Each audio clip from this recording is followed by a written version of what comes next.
Bismillahirrahmanirrahim. Assalamualaikum warahmatullahi wabarakatuh.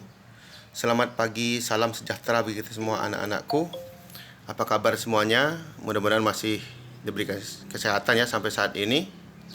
Baik anak-anakku, sebelum kita memulai pembelajaran kita hari ini, mari kita berdoa menurut agama dan kita masing-masing. Berdoa mulai. Berdoa selesai. Ya, terakhir kemarin kita mendiskusikan tentang pembagian kekuasaan di Indonesia menurut Undang-Undang Dasar Republik Indonesia tahun 1945 ya. Ada secara horizontal dan secara vertikal ya. Kalau horizontal ada konstitutif, legislatif, eksekutif, yudikatif, eksaminatif, dan moneter. Sementara vertikal itu ada provinsi, kabupaten atau kota.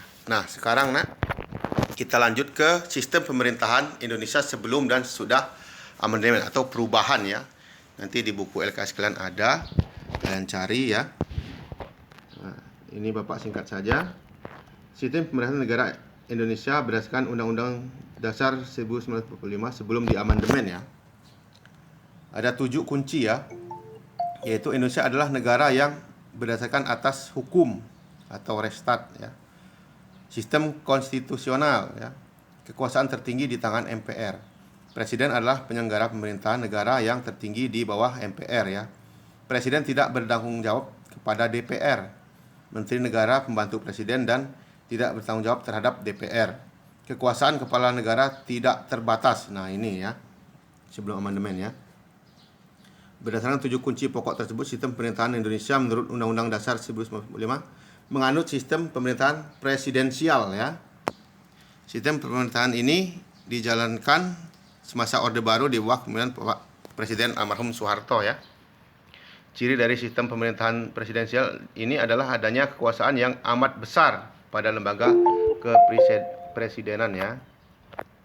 Pada saat sistem pemerintahan ini, kekuasaan presiden berdasarkan Undang-Undang 1945 sebagai berikut ya. Pemegang kekuasaan legislatif ya, membuat legislatif ya, undang-undang. Pemegang kekuasaan sebagai kepala pemerintahan, pemegang kekuasaan sebagai kepala negara, jadi merangkup ya, kepala negara, kepala pemerintahan ya.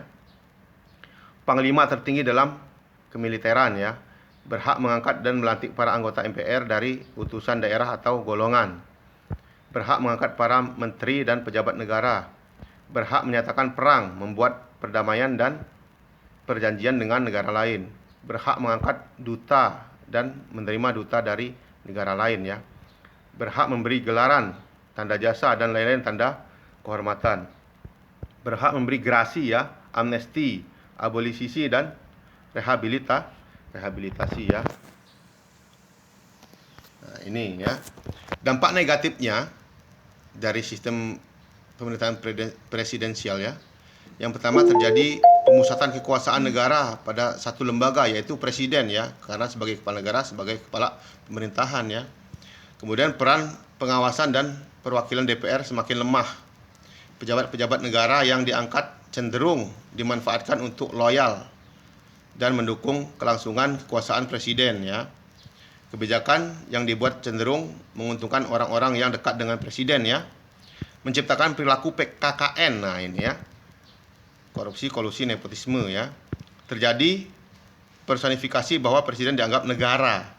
Rakyat dibuat makin tidak berdaya dan tunduk pada presiden. Nah ini negatifnya ya. Jadi presiden bisa bertahan selama-lamanya ya, kalau sistem pemerintahan presidensial ini. Nah, dampak positif yang terjadi ya, yang pertama ada presiden dapat mengendalikan seluruh penyelenggaraan pemerintahan. Yang kedua, presiden mampu menciptakan pemerintahan yang kompak dan solid. Sistem pemerintahan lebih stabil, tidak mudah jatuh atau berganti ya. Konflik dan pertentangan antar pejabat negara dapat dihindari. Ini positifnya ya. Indonesia memasuki era reformasi ya, di mana bangsa Indonesia ingin dan bertekad untuk menciptakan sistem pemerintahan yang demokratis. Oleh karena itu perlu disusun pemerintahan berdasarkan konstitusi ya, atau konstitusional, yang bercirikan sebagai berikut: adanya pembatasan kekuasaan eksekutif ya, jaminan atas hak-hak asasi dan warga negara. sistem pemerintahan negara Indonesia berdasarkan Undang-Undang Dasar 1945 setelah diamandemen atau dirubah ya, setelah perubahan ya, di LKS-mu ada nanti dibuka. Pokok-pokok sistem pemerintahan ini adalah sebagai berikut. Bentuk negara kesatuan dengan prinsip otonomi yang luas. Wilayah negara terbagi menjadi beberapa provinsi ya. Bentuk pemerintahan adalah republik. Sistem pemerintahan adalah presidensial. Presiden adalah kepala negara sekaligus kepala pemerintahan. Kabinet atau menteri diangkat oleh presiden dan bertanggung jawab kepada presiden. Parlemen terdiri atas dua ya, bikameral ya, yaitu DPR dan DPD. Kekuasaan yudikatif dijalankan oleh Mahkamah Agung dan badan peradilan di bawahnya. Sistem pemerintahan ini pada dasarnya masih menganut sistem presidensial ya. Hal ini terbukti dengan presiden sebagai kepala negara dan kepala pemerintahan. Presiden juga berada di luar pengawasan langsung DPR dan tidak bertanggung jawab terhadap parlemen.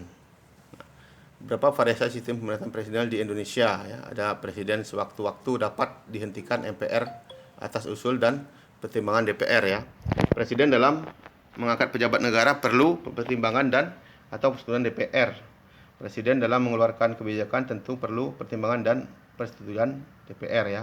Parlemen diberi kekuasaan yang lebih besar dalam hal membentuk undang-undang dan hak budgetnya atau anggaran ya. Dengan demikian adanya perubahan-perubahan baru dalam sistem pemerintahan Indonesia. Hal itu diperuntukkan dalam memperbaiki sistem presidensial yang lama ya. Perubahan baru tersebut antara lain adanya pemilihan presiden secara langsung, sistem bikameral, mekanisme check dan balance ya, dan pemberian kekuasaan yang lebih besar kepada parlemen untuk melakukan pengawasan dan fungsi anggaran. Perbedaan sistem pemerintahan sebelum dan sesudah amandemen. Nah, dalam sejarah Indonesia sudah beberapa kali pemerintah melakukan amandemen pada Undang-Undang Dasar 1945 ya. Amandemen itu perubahan ya, Nak ya. Hal ini tentu saja dilakukan untuk menyesuaikan undang-undang dengan perkembangan zaman dan bagiannya sehingga dapat menjadi dasar hukum yang baik. Dalam proses tersebut terdapat perbedaan antara sistem pemerintahan sebelum dilakukan amandemen dan setelah dilakukan amandemen ya. Nih, sebelum amandemen ya. Wewenangnya membuat putusan-putusan yang tidak dapat dibatalkan oleh lembaga negara lain ya, termasuk penetapan garis-garis besar haluan negara atau GBHN yang pelaksanaannya ditugaskan kepada presiden atau mandataris presiden ya. Memberikan penjelasan yang bersifat penafsiran terhadap putusan-putusan majelis, menyelesaikan pemilihan dan selanjutnya mengangkat presiden wakil presiden dan sebagainya di sini ya.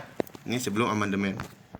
Setelah amandemen, jadi wewenang menghilangkan supervisi kewenangan ya.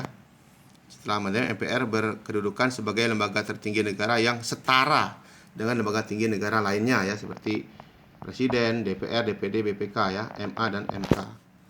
Jadi sama, setara. Kalau dulu kan tertinggi di MPR ya, sebelum amandemen. Setelah amandemen jadi setara antara presiden, MPR, DPR, MA, MK ya, BPK.